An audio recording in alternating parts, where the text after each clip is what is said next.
All right, so here we're going to go through one of the more challenging shots to master, and that is the backhand shot. So what we're going to do is we're going to go through a few technique pointers here, and then we're going to get into some drills that you can do to really improve your backhand, and you'll find a lot of these in the program. So a lot of these drills that I'll be explaining after we talk about the technique are going to be in your program, and so just going through them here, you'll know what to do when you get to those drills in the program. So first thing that we're going to do here is talk about technique. Backhand shot. A lot of mistake that players make is they shovel the puck. What I mean by shovel is that they don't use both of their hands. All right. The key to every shot is using both your hands and having your hands work together, because that's what's going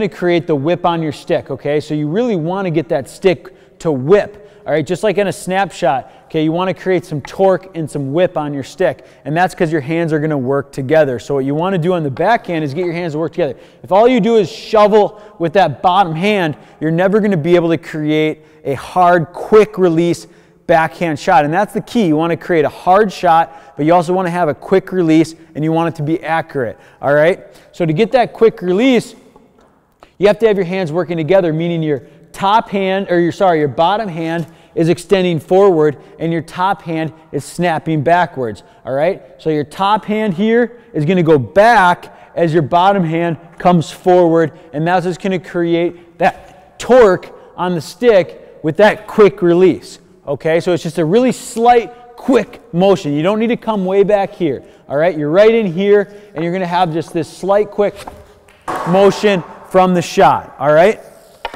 Next thing that you want to look at is your stick positioning. If you have your stick blade here just opened up slightly and then closing it, what you'll see is that you'll be able to get that puck rolling on your stick blade a little bit better, and you're going to be able to generate better quick release with a little bit more power and a little bit flatter puck release. Okay, so if you have that stick blade closed the entire time, it's going to be hard to generate power. What you want to do is you really want to have that stick blade as you're back here, just at the last second, opening it and then closing that stick blade, and that's what's going to create just that quick whip and that quick snap that you need to get the puck leaving your stick blade and starting to spin the right direction. So you're here, okay, where hands are working together, just opening that stick blade and closing that stick blade really quick is what's going to create that shot. So you're here, and then we're releasing, okay? Last thing we're focusing on here, okay, you want to get some pressure on the ice. So again, as we're creating pressure on the ice with the shot is where we're going to generate some of that flex in our stick from. And it doesn't matter if you're shooting a backhand or a forehand, you want to create a little bit of flex in that stick. So when your hands are moving, okay, if you have some pressure on the ice, that's what's going to create the flex in that stick. All right, so get a little bit of knee bend here, and the knees are bent, so which is going to help you create some force going downward, and then you have that pressure on the ice.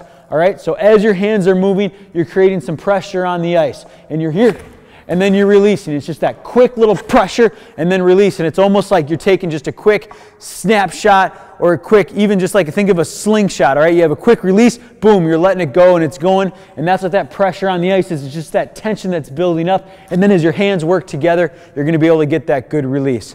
Okay, so let's talk now about a few drills that we can do. First drill that you can do is just 10 pucks, really focusing on technique, all at one target. Okay, so you'd go 10 pucks at one target, just focusing on your technique, so you're not going too fast through.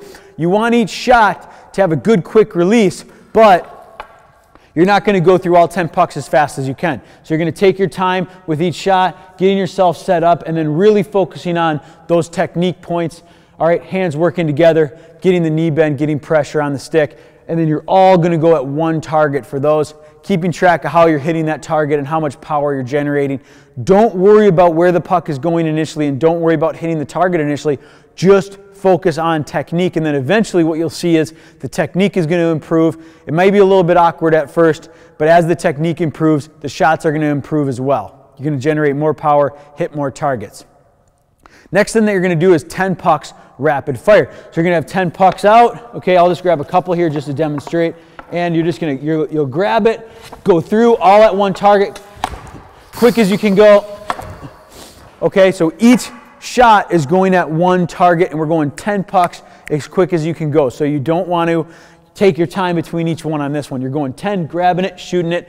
You want to maintain under control, but you still want to shoot quick. So you're balancing shooting hard, shooting accurate, shooting quick releases, shooting all 10 pucks as quick as you can at one target, but not being out of control and just flailing and firing them everywhere, okay? So keep track of how hard you can shoot all 10 pucks, how accurate you are, and how fast you shoot them. Then you're going to do that same thing, so 10 pucks as fast as you can go, but now you're going to be going around the world. So you're going to be picking a target, lower right, let's say, then you'll go upper right, upper left, lower left, and you'll keep going around for 10 pucks as fast as you can go. All right. Another option that you have here is going 10 pucks, switching every other. So if you're going upper right, you go upper right, upper left, upper right, upper left, 10 times through, switching every other, 10 pucks as quick as you can go, hard as you can shoot. Focusing on releasing all 10 shots, maintaining under control, but releasing them as quick as you can, hitting as many targets as you can, and really focusing on power, release, and accuracy. All three of those, balancing all three of those, not being just flailing and throwing them as quick as you can. Okay, you can do that same thing for lower.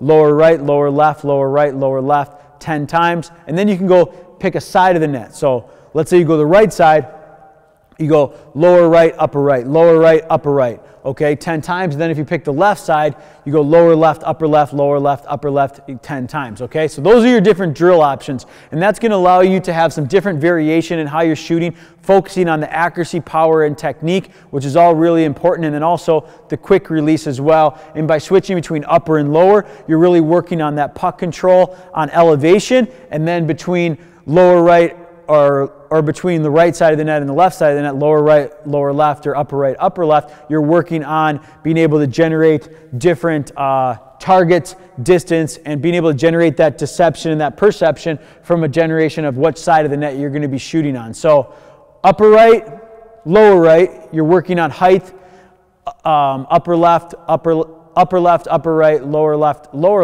you're working on just the side of the net you're going to be shooting. So both of those are really good options. All those drills are going to help you out. Take a look into the program to see which one is going to be in the program for you. We may just have one of those for an assigned amount of repetitions, or you might go through all of them as part of the backhand series. And that's a backhand technique, and the backhand drills are going to help you improve your power, your accuracy, and your release.